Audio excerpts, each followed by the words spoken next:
কি সুন্দর দেখা যায়, দেখো কি সুন্দর। এরা কইছিলেন যে রমজান মাসে দান করাত বা রমজান মাস এই যে আজকে একটা দিন রোজা নিয়ে হাইরে একটা দান করে হারে তোর ভিডিও করি তাহলে আমার ওরও একটা বিজনেস থাকে। তে যাই হোক আমি এগুলো করবার চাই না, আমি দান করাত করতেছি। তে আমি আজকে আইছি চোখেট একটু ঘোরাঘুরি করবার, ভালো লাগে না। আয়া হাইরে যাই হোক একটা মানুষ পাইলাম, পাওয়ার পরে এই মানুষটারে কি সেবা করার নাকি আপনারা ভিডিওটার সাথে থাকেন, আর ভিডিওটা দেখে যদি ভালো লাগে শেয়ার করে দিবেন।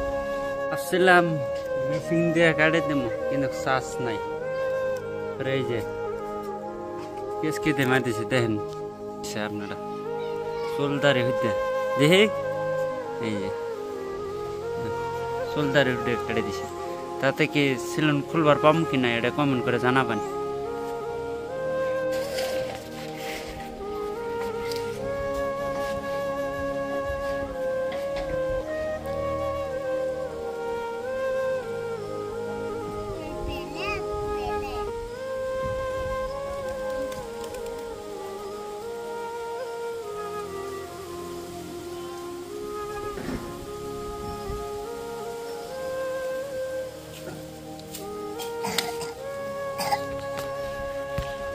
কি সুন্দর দেখা যায়, দেখো কি সুন্দর। ঠেঙ্গা ঠেঙ্গা দাও।